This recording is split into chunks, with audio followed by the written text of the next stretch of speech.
Let's talk a little bit about students who are part of the Diversity Nursing Scholars Program and or placed on structured learning contracts. So here again, I'm bringing up my sample advisees here. You will see that my students are designated as Diversity Nursing Scholar as well as being identified as a structured learning contract. So a little history. A couple of years ago, the Dean's Office worked very hard to develop what's called a wraparound advising service for students. Based on some algorithms that the Advising Center scholars have done, they have identified students based on a variety of different factors. It could be a GPA, it could be SAT scores, it could be the high school that they've graduated from. The algorithm is going to generate a list of students and categorize them according to, do we think that they are at risk, are they at risk, and basically it's at risk for not being successful or not meeting the requirements of that first year nursing program. We know that it's a very heavy science laden first year, and then the first year of college, it can be very difficult transition for some of our students. So this wraparound service, what's also called the SLCs, the Structured Learning Contracts, it's not a punitive issue for the student. It's more of an additional service. It's an intent advising experience for the advisor to just make sure that the student is going to be successful and pass those courses. Our Diversity Nursing Scholars Program is a HRSA-sponsored grant that is looking to increase the diversity of the nursing workforce.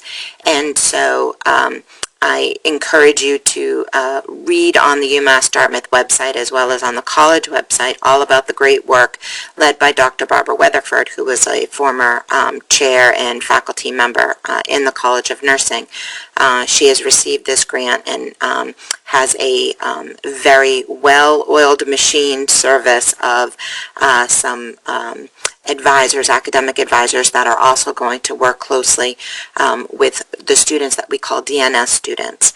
Again, these students are placed in an algorithm and based on the social determinants and other factors outside of just academic factors are identified as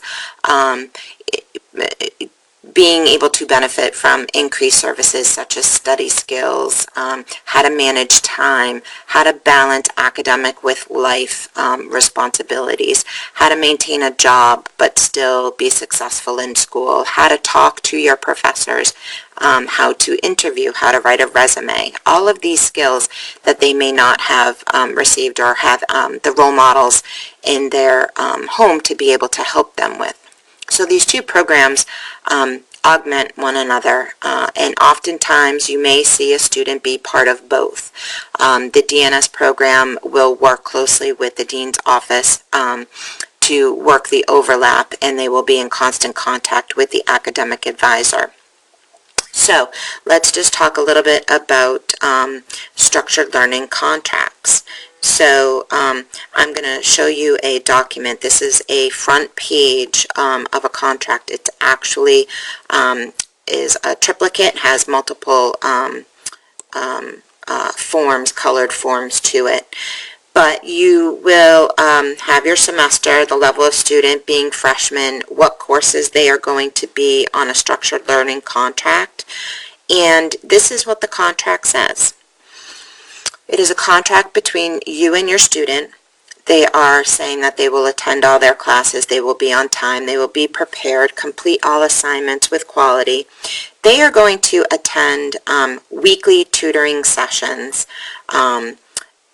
as specified above, or any other courses identified by you or nursing faculty advisor, and that this attendance is required for the entire semester. They need to attend any of the review offerings by the course faculty. They have to attend office hours at least twice per semester. Establish and maintain bi-monthly communication with you, the academic advisor, for the entire semester. It also allows us to share information between the biology department, the chemistry department, as well as the DNS and the academic faculty member, academic advisor, so that we can all be on the same page and understand where the student stands over the course of the semester. And then obviously working with the faculty advisor for other plans of success to help with the semester. The student is going to come to you. You will review this, and the student is going to sign and print. And then they're going to take the white copy. Again, remember, this is a multiple copy document. Then you're going to sign, and you're going to take the yellow document, and you're going to file that in their advising folder. Then they're going to go to the science and engineering department, and they are going to have a signature there, and they're going to keep their copy so that they know that they are expecting them at tutoring sessions. And then finally, it's going to come back to the dean's office so that she knows that everybody along the way has seen and signed it, and will keep the final copy in her office. So let's review that. The most common structured learning contracts you'll see will be for anatomy and physiology and for Chem 101. Those are the first two science courses that they take freshman year. It is possible that a student has been identified for a structured learning contract, and perhaps they don't require it. So they can work themselves off this structured learning contract after the end of the semester, and they don't need to continue on for semester 2. Or you may have another person on your advising list that is struggling, and you decide halfway through the semester that you would like to put them on a structured learning contract. As the academic advisor, that is your decision. Students who are on the contract for the fall semester will most likely fall into another contract for the spring semester. So that would bring us into Anatomy and Physiology 2 as well as Chem 102. The Med Micro course is offered in the fall of sophomore year. So if your students have been on a structured learning contract all freshman year, we've added this option for Med Micro just to help them with that transition, because if you recall, that first semester sophomore year is a 17 credit course where they are really beginning their first nursing courses, and having that check in with you all the time may be helpful for them. A little bit about how the other departments play into this. Obviously, the students are going to be in the science courses more than they're going to be in the nursing courses. And so you will receive a progress report on your student at most likely weeks 5 and 10. However, there may be a possibility that it's around week 7. And we use a red light, green light, yellow light system. Clearly, if the student has a red light, then they are not passing the course. If they have a yellow light, they're right on the bubble. They may be 1 point below passing or 1 point above, but it could waver throughout the rest of the semester. And a green light, it means that they're doing well, they're passing.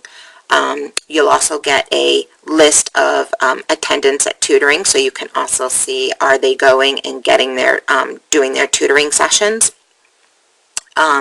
One of the things that we want to emphasize about tutoring is that the students do not feel that the tutoring center is helping their needs because they're a different type of learner. If the student can identify another opportunity for tutoring, whether it be a peer tutoring group or an outside tutor, or perhaps the faculty is providing weekly tutoring sessions, or the student is going to weekly office hours opposed to just office hours twice a semester, then that can be substituted in for that bullet about the tutoring center. At the time of these progress reports, again, it's the advisor's responsibility to review them and to make sure that the students are on track for passing that class. So if you have students that are in the red, again, that are not on structured learning contracts, you may want to pull them in, talk to them, place them on a contract for the rest of the semester. If you have a student that's on a structured learning contract, but they're in the green, keep them on the contract because it's doing what it's supposed to be doing, supporting them, getting them through, and revisit the structured learning contract for the spring.